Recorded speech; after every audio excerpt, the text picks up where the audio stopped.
tidur tenang. Terus dia buka. Itu baru satu. Syaitan tu. Bagaimana dia lawan syaitan? Nak lawan syaitan kena ikhlas buat ibadat. Sebab syaitan tak boleh nak kacau, ikhlas buat ibadat. Nafsu, bagaimana nafsu? Halangan nafsu yang ada dalam diri kita. Daripada nafsu amrah, kita kena pindah kepada nafsu mutmainnah. Nafsu tak boleh buang. Semua orang Zuriyaninnas, Humus syahwat, Bayan nisa, semua ada. Nafsu semua ada pada orang. Wa nafsi wa masawaha fa'alhamaha fujuraha wa taqwaha. Nafsu ada berapa?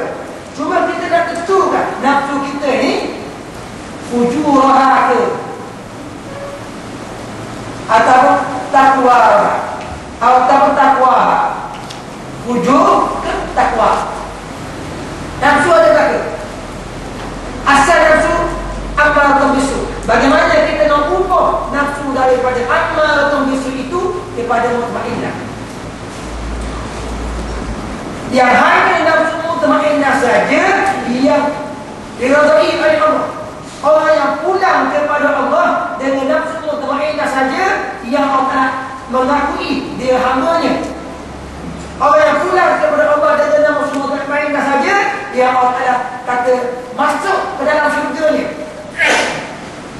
Ya ayyatuhan nafsul mutmainnah irji'i ila rabbiki radiyatan mardiyah fadkhuli fi ibadi wadkhuli jannati. Bagaimana menjadi nafsu mutmainnah? Dalam ayat yang lain Allah kata ala bi dzikrillah tatma'innul qulub. Adakah tidak dengan kamu zikir kepada Allah, zahir dan batin kamu, hati kamu menjadi tenang. Hati kamu menjadi tenang. Dalam ini kita tentang taubat. Sebab apa?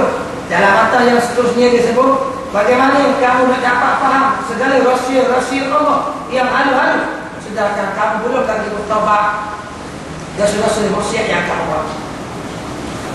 Bertaubat penting. Tak ada orang hati bersih. Tak ada. Setiap dosa dan maksiat yang kita buat, hati kita jadi kotor. Rasa berat, rasa malas nak ibadat kepada Allah Subhanahu wa ta'ala. Tak akan timbul ikhlas. Kita sekiranya hati kita kotor. Kita bukan Nabi. Sebab Nabi maksum. Kita bukan para awliya. Sebab awliya mahfuz dipelihara oleh Allah Ta'ala. Kita orang biasa. Kejahatan kita penuh dengan dosa, penuh dengan maksiat dan perkara-perkara yang kita buat. Sudah pasti kita kena sentiasa bertaubat, sentiasa beristighfar, sentiasa kepada Allah Subhanahu wa ta'ala dalam apa keadaan. Kita ikuti cara-cara taubat dan kita cuba hayati bagaimana Ka'ab bin Malik yang Allah Ta'ala sebutkan Al-Quran. Wa akharu na'tarafu bidunubihim wa qalaku amalan salihah wa akhara sayyi'ah asallahu an yatuba alaihim. Sebahagian daripada mereka 3 orang yang pergi pengadaban termasuklah Ka'ab bin Malik. Mereka mengaku kesalahan. Pengakuan kesalahan tak taubat. Mengaku i'tarafu bi dzunubihim. Mereka mengaku kesalahan yang dibuat depan Rasulullah. Mengaku. Yang ustaz macam orang Kristian mengaku depan Bapak Padri. Bukanlah. Orang Kristian yang mengaku depan Padri, dia harap diri yang dosa dia. Kita mengaku depan guru kita, kita mengaku depan musyrik kita, nak minta pertolongan dia, tunjuk ajar dia bagaimana cara bertaubat kepada Allah yang sebenar. Dan nak minta doa supaya Allah Ta'ala ampunkan dosa kita dengan berkah dia. Manusia tidak boleh ampun dosa manusia. Yang mengampuni dosa kita Allah saja. Mengaku, iktiraf. Sehingga dalam ampunan bisa dilihat. Dalam pernah tahu Nabi bertaubat.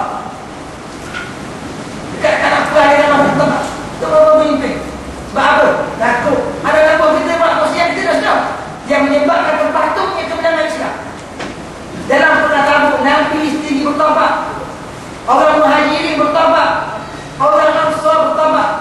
Dan taubat mereka diterima oleh Allah Subhanahu wa ta'ala. Laqad taba Allahu 'ala an-nabiyyi wal muhajirin wal ansar alladziina ittaba'uhu fi sa'ati usrah min ba'da ma kada yazighu qulubu fariqin minhum thumma taba 'alaihim innahu bihim ra'ufur rahim. Kita buka surah Taubah. Ayat ini Allah Ta'ala terima taubat Nabi, terima taubat muhajirin, terima taubat ansar yang pergi ke Tabuk. Sedangkan dia pergi ke Tabuk, tak ada masalah. Kenapa Nabi bertaubat? Kenapa muhajirin bertaubat, ansar bertaubat? Sebab ada sebahagian daripada orang-orang Islam yang tidak turut serta dalam perang Tabuk. Ada sebahagian daripada anggota Islam yang masih lagi buat maksiat. Nabi sendiri bertaubat dan Allah Ta'ala terima taubat Nabi, muhajirin dan ansar. Maknanya taubat penting. Kita berkawal, dia sentiasa bertaubat, mengadu, ya Allah, aku ni banyak dosa, ya Allah, aku ni banyak buat maksiat, ya Allah, ya Allah, bakal muka, dosa kecil, dosa besar, dosa zahir, dosa batin. Tidak, aku berada dalam daftar dosa, ya Allah, aku berada dalam daftar maksiat, ya Allah, ampunilah, faghfirli, ampunilah. Aku bertaubat menetap. Kita masih lagi hidup dalam Ramadan Al-Mubarak. Cubalah hayati supaya sentiasa bertaubat, beristighfar, bertaubat banyak-banyak dan beristighfar kepada Allah Subhanahu wa Ta'ala. Boleh saja. Seterusnya,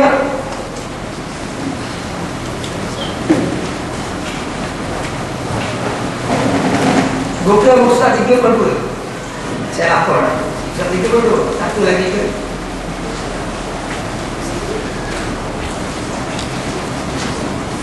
Musa 32. Batang hadis.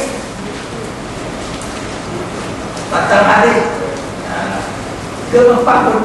Banyak berapa? Batang hadis ke-40. Batang Ibn Ta'ilah ke-40. La tafhas man la yun'iduka haruhu wa la yadulluka ala Allahi maqalahu.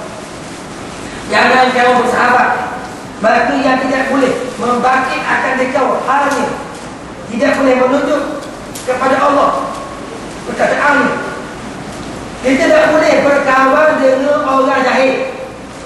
Kita tidak boleh berkawan dengan orang maksiat. Kita tidak boleh berkawan dengan orang yang lara. Kita disuruh berkawan. Kalau kita berkawan dengan dia orang ini, dekat tinggi kita dengan Allah. Hal dia boleh mengubah pribadi kita. Perkataan dia boleh baiki akhlak. Tidak begitu. Boleh mengubah diri. Perkataan dia boleh baiki akhlak maksudnya. Maknanya kita dapat manfaat daripada kita berkawan. Sebab itu bab saya kawan penting. Ada tahu sangat kita tak boleh kawan dengan orang lara, kita jadi lara. Kita tidak boleh berkawan dengan orang rosak, kita jadi rosak. Kita kawan dengan orang kuno, kita jadi kuno. Kita kena berkawan dengan orang yang boleh agak semangat. Kadang-kadang orang suka cari kawan yang sentiasa mu'atabah. Kita suka cari kawan yang sentiasa akad kita. Itu tak betul. Kawan kita puji kita, kawan kita akad kita, kawan kita mulia kita, kawan kita sanjung kita. Itu kita suka kawan baik kita. Kita kena cari kawan yang sentiasa mu'atabah, berbetulkan bersama. Allah Ta'ala sendiri sentiasa mu'atabah Nabi. Dalam surah Al-Baqarah Ta'ala Anja'ahum Ahmad, Allah Ta'ala mu'atabah Nabi, Allah Ta'ala tegur Nabi, Allah Ta'ala kritik Nabi. Sebab Nabi berkaya Abdullah Ibn Maktum, Nabi layak pembesar-pembesar Quraisy hal-hal yang masuk Islam. Sehingga kan Allah Ta'ala mu'atabah Nabi, tegur Nabi. Kita kena juga kawan-kawan yang kritik kesalahan kita, bukan dia. Itu kawan yang baik. Tapi nak kritik jangan semua orang. Dia orang itu. Kita nak kritik kawan kita dalam suasana yang tenang, yang tidak mengaibkan dia. Dia masyarakat panggil mu'atabah. Itu yang disebut. Cara sahabat penting. Kita kena sentiasa berada dengan orang-orang yang benar. Kunu ma'as ma'as-shadiqin, kunu ma'al muttaqin, kunu ma'as-sabirin. Kamu kena bersama dengan orang yang benar, kamu dengan orang yang sabar, sama dengan orang yang bertakwa kepada Allah Subhanahu wa taala. Saya takat saya bercakap hari ini dalam lingkungan 6 sahaja yang boleh saya sebut dalam masa yang ada. Sukung saya cakap cepat-cepat, tidak boleh cakap satu. Kalau cakap satu, sebab dia satu mata je saya cakap ini. Saya rasa ini di antara pengenalan ta'ikam. Sebab kadang-kadang orang rasa ta'ikam ni ada orang rasa ta'ikam ni sesak. Sebab satu masa dulu jemaah agama 3 kali ni tak tarik lagi. Tak boleh ngajar dengan ta'ikam ni sesak. Sebenarnya ta'ikam ni tidak sesak. Yang jadi sesak ni barangkali salah faham, silap faham. Bukan bermakna apabila kita belajar dan kita hayati ilmu tasawuf kita hilang bermakna. Bukan. Tetapi belajar ilmu tasawuf kita nak baiki supaya perjuangan kita benar-benar jelas. Sebab kita kena ingat gambar orang kubur syahid dan tidak syahid. Itu yang mana kita takut.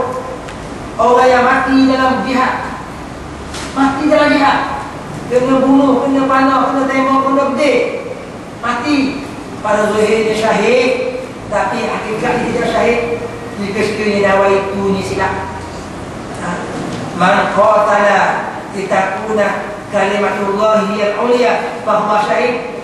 Siapa yang dibunuh untuk betul-betul menegakkan agama Allah yang maha tinggi, syahid. Itu dia ikhlas.